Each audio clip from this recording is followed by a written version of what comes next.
Hello student. आज हम लोग पॉलिनोमियल टॉपिक को पढ़ने वाले हैं। मुझे उम्मीद है कि आपको ये टॉपिक बहुत ही अच्छी तरीके से समझ में आ जाएगी। तो बहुत सारे बच्चे इसमें कंफ्यूज रहते हैं, लेकिन ये बहुत ही आसान टॉपिक होता है। चलिए पहले इसकी डिफिनीशन बताने से पहले हम आपको बहुत सारे एग्जाम्पल दिखाते हैं, फिर डिफिनीशन के बारे में बात करते हैं। चलिए, जैसे आपसे पूछा जाए कि क्या x square plus 5x plus 6 polynomial है, तो आप बोलेंगे हाँ ये भी है। यदि आपसे हम कहें कि x cube plus 5x plus 6 ये पॉलिनोमियल है, तो ये भी है। यदि केवल x के पावर 6 लिख दिया जाए तो एक पॉलिनोमियल है, जरूर है, ये भी एक पॉलिनोमियल है। अच्छा, लिखा हो कि 2x cube plus 5x square plus 6 यह एक पॉलिनोमियल है, हाँ ये भी है। दूसरा, यदि हम इस पे लिख दें केवल 5 लिख दें तो ये पॉलिनोमियल है, हाँ ये भी एक पॉलिनोमियल है। केवल 0 लिख दें तो क्या ये एक पॉलिनोमियल होगा, हाँ ये भी एक पॉलिनोमियल होगा। अच्छा, तो मतलब सब के सब पॉलिनोमियल हैं। अच्छा, यदि एक टर्म हम लिखते हैं x square plus 1 upon x square, क्या ये एक पॉलिनोमियल है? तो फिर अब बच्चे सोचने लगते हैं, क्यों कि इसमें सब कुछ हम टर्म जो दिए थे सब के सब किस में दिए थे, केवल और केवल न्यूमरेटर में। यहाँ देखिए ना, x कहाँ पे लिखा हुआ है, न्यूमरेटर डिनोमिनेटर में। तो डिनोमिनेटर में तो हम देखेंगे नहीं, ये भी कहाँ होना चाहिए, न्यूमरेटर में। तो यदि हम इसको भी न्यूमरेटर में लिखें तो ये क्या बनेगा, एक्स स्क्वायर प्लस, ये जैसे ऊपर चला जाएगा तो पावर क्या हो जाएगा, इसकी जो साइन है वो चेंज हो जाएगी, तो हो जाएगा एक्स पावर -2। अब देखिए इस सब में कुछ फर्क है, यहाँ देखिए एक्स पावर -2 है, क्या ये पॉलिनोमियल है? तो आप बोलेंगे नहीं, तो ये पॉलिनोमियल नहीं है। तो इसका मतलब पॉलिनोमियल होता क्या है, आपको समझ में आ गया होगा। देखिए आप जहां जहां भी इसमें देखें कौन सा पॉलिनोमियल है कौन सा पॉलिनोमियल नहीं है, तो आपको पता हो गया होगा कि इस सब में हम देख रहे हैं कि जो वेरिएबल है x, वेरिएबल y भी हो सकता है, z भी हो सकता है, कुछ भी हो सकता है। लेकिन वेरिएबल पे जहां जहां बोले हैं कि एक पॉलिनोमियल है, इसकी डिग्री क्या है, पॉजिटिव इंटीजर है, इसकी भी डिग्री क्या है, पॉजिटिव इंटीजर है, यहाँ पे क्या है, पॉजिटिव इंटीजर है। मतलब या ऐसे बोल सकते हैं कि नॉन निगेटिव इंटीजर्स।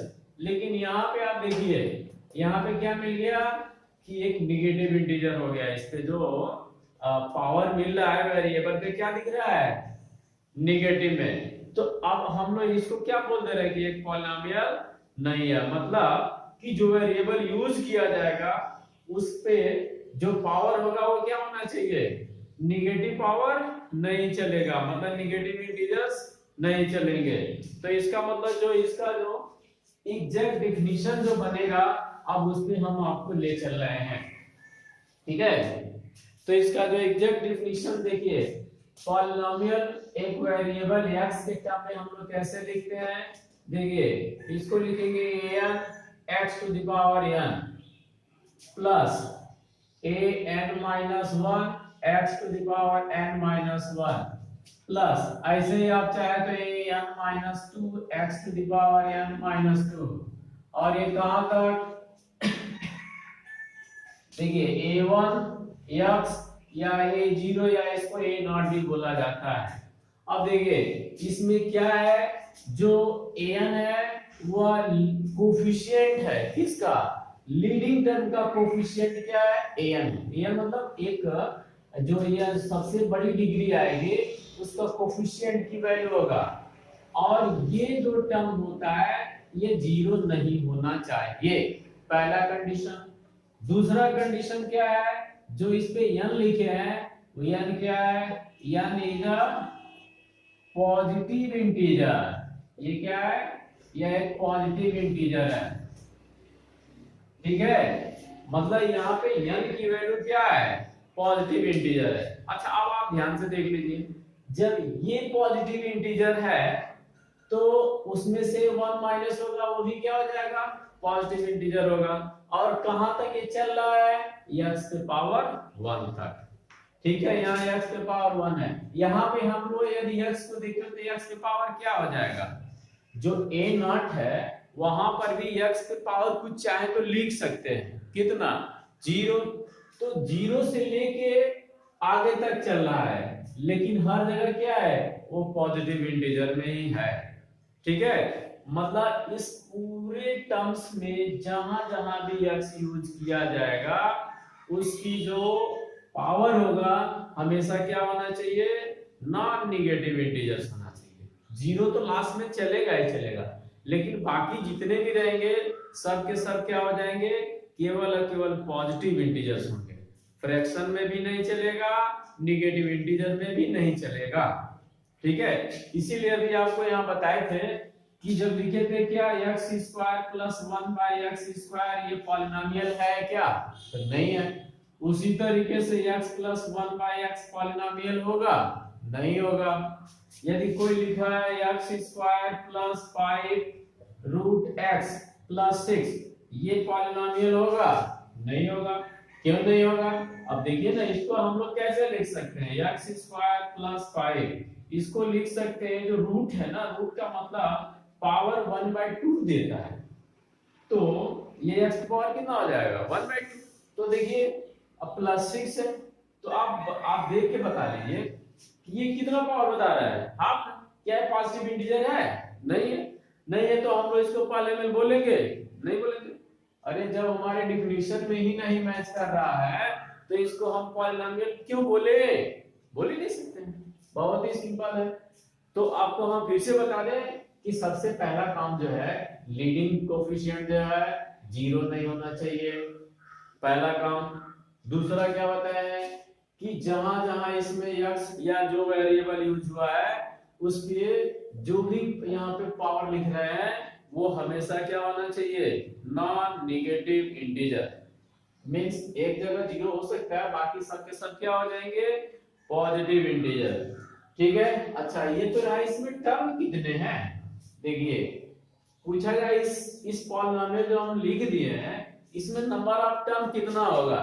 देखिए x का पावर कितना है, सबसे बड़ा n है ना, तो इसमें मैक्सिमम टर्म कितना हो जाएगा, इसका जो मैक्सिमम टर्म होगा ये n, और यहाँ देखो ना, यहाँ एक ये 0 वाला है मतलब x0, तो ये हो जाएगा n+1, n+1 टर्म।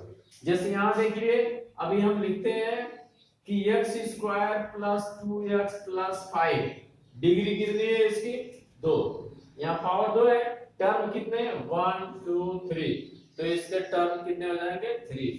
तो आप टर्म को भी आसानी से बता सकते हैं। देखिए यदि आपको हाईएस्ट मतलब या ऐसे बोले डिग्री पता, अभी डिग्री भी समझाएंगे क्या होता है, इसलिए बोल रहे हैं हाईएस्ट पावर पता हो तो आप बहुत ही आसानी से पता लगा लेंगे कि इसमें अधिकतम कितने टर्म हैं।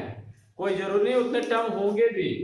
अच्छा, कोई बच्चा सोच रहा हो कि सर ये बताइए कि जो हम इस डेफिनेशन में लिखे हैं ये इतना बड़ा, तो क्या हम इसमें से कोई एक ही टर्म ले तो पॉलिनोमियल होगा क्या, जरूर होगा। एक भी टर्म को भी पॉलिनोमियल बोल सकते हैं, 2 टर्म ले तब भी पॉलिनोमियल होगा। इसके आप कोई भी एक टुकड़ा ले लोगे ना तो उसको भी हम लोग पॉलिनोमियल ही बोलते हैं। कैसे, जैसे मान लीजिए इसमें यदि n की वैल्यू यदि 6 होता तो हम लोग यहाँ पे क्या लिखते, 6 से शुरू करते। जैसे यहाँ पे कोई टर्म जैसे मान लो लिखते हैं a(x⁴ plus b(x⁴) plus c(x⁴) plus d(x⁴) plus e(x² plus fx plus यहाँ पे कुछ भी लिख दीजिए g। ठीक है, अब देखिए ये क्या एक पॉलिनोमियल है, बिल्कुल पॉलिनोमियल है। इसकी डिग्री कितनी है, अच्छा डिग्री आप समझते हैं, डिग्री आपको पहले डिग्री बता दें क्या होता है, देख लीजिए। बहुत बार आप सोच रहे होंगे डिग्री हम यूज कर, डिग्री का मतलब क्या होता है, जो पॉलिनोमियल हम लोग देखते हैं लिखा हुआ है इसमें जो वेरिएबल की जो हाईएस्ट पावर होती है that is said to be degree. जो वेरिएबल यूज हुआ है, जैसे x यूज हो गया तो x पे हाईएस्ट डिग्री पावर देखेंगे, y यूज हुआ है तो उस पे हम लोग क्या देखेंगे, उसकी जो हाईएस्ट पावर देखेंगे, that is said to be degree. तो इसकी डिग्री आपको कितनी नजर आ रही है? इसकी डिग्री नजर आ रही है 6, मतलब इसकी डिग्री 6 हो गई। ठीक है। दूसरी चीज, अच्छा इसमें से यदि कोई सोच रहा होगा कि केवल 2 ही टर्म ले लें तो क्या है, पॉलिनोमियल है? बिल्कुल है। हम इसको भी पॉलिनोमियल बोलेंगे। देखिए ना, ax⁻6 प्लस bx⁻5। तो सर बाकी कहां गया? बाकी को भी लिख सकते हैं, ये भी पॉलिनोमियल है। बाकी को देखिए ना, मतलब ये नहीं है तो इसको चाहे तो हम ऐसे लिखे 0x⁴ plus 0x³ plus 0x² plus 0x plus 0। अच्छा इसका क्या मतलब हो गया? केवल इतना ही लिखे या पूरा लिखे, दोनों सेम ही वैल्यू दे रहा है। अच्छा इसका मतलब तो ये क्या है? ये बता रहा है कि यदि मेरे पास 2 ही टर्म ये लिखा है तो इसका मतलब x⁴ का कोफिशिएंट 0 हो गया, x³ का भी कोफिशिएंट 0 हो गया होगा, और आगे जितने भी टर्म यूज किए हैं वो सबका कोफिशिएंट क्या हो गया? 0। तो 0 से मल्टीप्लाई करने पे सारी वैल्यू क्या हो जाएंगी? 0। आप इसको लिखें या ना लिखें, that is the same thing. ठीक है। तो ये भी पॉलिनोमियल है, मतलब इसको कोई भी टर्म आप काट करके लेके चले आओगे ना, उसको भी हम लोग पॉलिनोमियल बोलते हैं।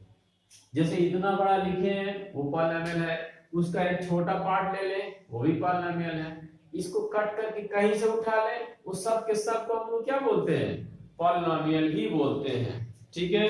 तो शायद आप समझ गए होंगे कि पॉलिनोमियल क्या होता है। ठीक है। तो चलिए, तो पॉलिनोमियल की नेम को आप 2 तरीके से बता सकते हैं। एक तो डिग्री के बेसिस पे और दूसरा जो होता है नंबर ऑफ टर्म्स के बेसिस पे। ठीक है। डिग्री बेसिस और नंबर ऑफ टर्म बेसिस। तो देखिए डिग्री बेसिस पे कैसे हम लोग पॉलिनोमियल को बोलते हैं कि on the basis of degree, on the basis of degree. ठीक है। डिग्री के बेसिस पे मान लीजिए यदि x पे पावर 0, ठीक है, तो क्या बोला जाएगा? एक होता है constant polynomial. Constant polynomial, constant polynomial क्या होता है? मतलब px जो है ना, एक पॉलिनोमियल ऐसा है इसकी वैल्यू केवल कांस्टेंट है, कुछ भी है, 5 है, 6 है, 7 है, कोई भी वैल्यू रहेगा लेकिन ये कांस्टेंट होगा, इसी को बोलते हैं कांस्टेंट पॉलिनोमियल। ठीक है। अब आप 5 को चाहें तो 5 into x⁻0 भी लिख सकते हैं। तो इससे आपको एक और जानकारी मिल जाएगा कि जो कांस्टेंट पॉलिनोमियल है उसकी डिग्री हमेशा क्या रहेगी? 0। क्यों होगी? क्योंकि आप इसको देखिए ना, इसको आप चाहे तो 5 into x⁻0 को 1 ही लिखते हैं और 5 into 1 फिर से हमको क्या वैल्यू दे रहा है? 5 ही दे रहा है। इसका मतलब जितने भी कांस्टेंट पॉलिनोमियल होते हैं उनकी डिग्री क्या होती है? 1 होती है। मुझे उम्मीद है आप समझ पा रहे होंगे। बहुत ही आसान टर्म है। ठीक है। ये होता है कांस्टेंट पॉलिनोमियल। कांस्टेंट पॉलिनोमियल मतलब जिसकी डिग्री 0 हो जाएगी तो ये कहलाएगा कांस्टेंट पॉलिनोमियल। अब डिग्री 1 हो जाएगी तो दूसरा नाम होता है लीनियर पॉलिनोमियल। लीनियर पॉलिनोमियल क्या हो जाएगा? मतलब इसकी डिग्री क्या हो जाएगी? इसकी डिग्री जो होती है 1 होती है।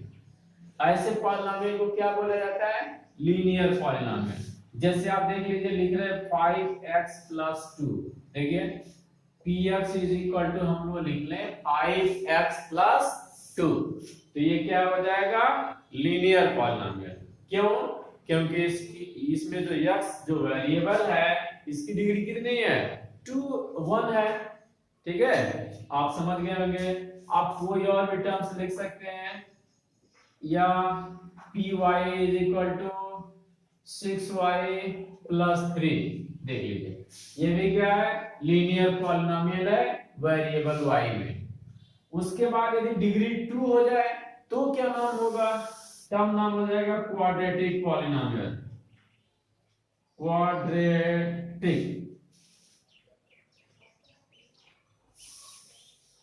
Quadratic polynomial. क्वाड्रेटिक पॉलिनोमियल कब बोलेंगे? जब डिग्री, यहाँ पे डिग्री क्या है 1 है, जब डिग्री यदि किसी पॉलिनोमियल की 2 हो जाए तो उसको बोला जाएगा क्वाड्रेटिक पॉलिनोमियल। जैसे एग्जांपल दे रहे हैं px is equal to x square plus 5x plus 6। तो यहाँ पे आपको क्या दिखाई दे रहा है, इसमें जो टर्म्स वेरिएबल यूज हुआ है उसकी डिग्री कितनी है 2 है। अच्छा, हम x square plus 5x plus 6 को क्वाड्रेटिक बोल रहे हैं, तो क्या यदि केवल x स्क्वायर रहता तो क्या बोलते सर, तो भी हम लोग इसको क्वाड्रेटिक ही बोलते, या x स्क्वायर प्लस 6 होता तो भी क्वाड्रेटिक ही बोलते। तो बीच का टर्म कहां गया, मान लेते कि बीच का टर्म जो x है उसका कोफिशिएंट उस कंडीशन में 0 हो गया हो, या ये भी 0 हो जाए ये भी 0 हो जाए, तब केवल x स्क्वायर वाला टर्म ही बचेगा। शायद आपको समझ में आ गया होगा ये। मतलब हम क्या क्या बताए, कांस्टेंट पॉलिनोमियल मतलब जिसकी वैल्यू केवल कांस्टेंट होगी और इसमें जो भी टर्म है उसकी डिग्री जो होती है 0 होती है। लीनियर पॉलिनोमियल मतलब ऐसा पॉलिनोमियल जिसमें वेरिएबल की डिग्री 1 होगी। क्वाड्रेटिक पॉलिनोमियल जिसमें पॉलिनोमियल होगा उसकी डिग्री क्या हो जाएगी 2 हो जाएगी। उसी तरीके से डिग्री 3 वाला भी एक पॉलिनोमियल बनता है, इसको हम लोग बोलते हैं क्यूबिक पॉलिनोमियल। क्यूबिक पॉलिनोमियल इसमें क्या होता है, डिग्री जो होती है इसकी 3 होती है। जैसे एक एग्जांपल लिख रहे हैं px is equal to x cube plus 5x square plus 6x plus 3। ये देखिए ये क्या है 3 डिग्री का पॉलिनोमियल। इसमें आप देखिए ये टर्म को हम लोग गायब नहीं कर सकते हैं, भले ही ये वाला कोई भी टर्म गायब हो जाए। क्यों, क्योंकि अभी आपको बताया है डिफिनीशन में कि जो इसका लीडिंग कोफिशिएंट जिसको हम लोग बोलते हैं AR शुड नेवर 0, ये कभी भी 0 नहीं होना चाहिए। दूसरी चीज आपको बताया है जो n होता है क्या होता है, n is a positive integer, ये हमेशा क्या होगा पॉजिटिव इंटीजर होगा। ये है क्या n हम किसको लिखते हैं, जो सबसे बड़ा जो मतलब जो लीडिंग कोफिशिएंट जो लीडिंग टर्म है उसकी डिग्री होती है, मतलब उसका जो पावर होता है उसको n बोलते हैं। ये हमेशा कैसा होना चाहिए पॉजिटिव इंटीजर होना चाहिए। तो क्यूबिक पॉलिनोमियल आप समझ गए डिग्री 3 होता है। अब दूसरा चीज होता है नंबर ऑफ टर्म्स के बेसिस पे भी पॉलिनोमियल का एक अलग अलग नाम होता है, नंबर ऑफ टर्म्स।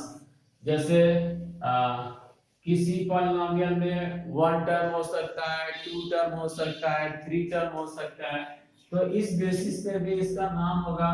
मान लीजिए कि एक px पॉलिनोमियल है, केवल 5x ही लिखा हुआ है, ठीक है, तो इसमें कुल कितने टर्म्स हैं, देखिए कभी कभी ऐसे भी दिया रहेगा 6x प्लस 7x। ये देखिए कोई बच्चा इसको समझेगा सर ये 2 टर्म है, लेकिन ये 2 टर्म्स नहीं है, this is only 1 term, it is of 13x। या कभी ऐसे भी लिखा हो सकता है 6x square plus 5x square. Don't consider it as a 2 terms, these two are the like, जो दोनों लाइक हैं उनको हम लोग एक साथ ही मिला के लिखेंगे। कितना लिखेंगे 11x स्क्वायर। इसका मतलब इन सारे पॉलिनोमियल इसमें या इसमें या इसमें कुल कितने टर्म्स हैं ओनली 1। तो जब किसी भी पॉलिनोमियल में केवल एक सिंगल टर्म होता है तो इसका नाम क्या होता है मोनोमियल होता है, ठीक है। Monomial means a polynomial having only one term. Monomial has only one term, मतलब इसमें क्या हो जाएगा केवल एक ही टर्म होता है। अब सोच रहे होंगे टर्म बनते कैसे हैं, तो टर्म कैसे बनेगा, ये प्लस या माइनस के साइन को यूज करके जब अलग अलग हम लोग लिखेंगे तो ये टर्म बन जाएगा। लेकिन ये ध्यान रखना है कि ये कहीं दोनों यदि लाइक टर्म है तो आपस में ऐड हो जाएंगे, ठीक है। उसी तरीके से मोनोमियल क्या है सिंगल टर्म है, वैसे 2 टर्म आ जाएगा तो क्या नाम होगा बाइनोमियल। मतलब 2 टर्म्स, बाइनोमियल हैज 2 टर्म्स, ठीक है। बाइनोमियल में 2 टर्म्स होगा। एक एग्जांपल इसका भी लिख दे रहे हैं, 6x² प्लस 5x, देखिए इसमें 2 टर्म है। या हम लोग ऐसे लिखे हैं 6x प्लस 3, इसमें भी 2 ही टर्म है। तो जब 2 टर्म होगा तो क्या होगा, बाइनोमियल। वैसे ही ट्राइनोमियल या मल्टीनोमियल टर्म यूज किए जाते हैं। ठीक है स्टूडेंट, आपको यहाँ तक की बात समझ में आ गई होगी। और बाकी जो भी बातें इसके बारे में, जैसे value of polynomial, zero of polynomial, remainder theorem, factor theorem या फैक्टराइजेशन ऑफ पॉलिनोमियल, इसको हम धीरे धीरे करके नेक्स्ट लेक्चर में आपको हम पहुंचाते जाएंगे। दूसरी चीज, you must subscribe my channel to get the next video. ठीक है, बाय बाय।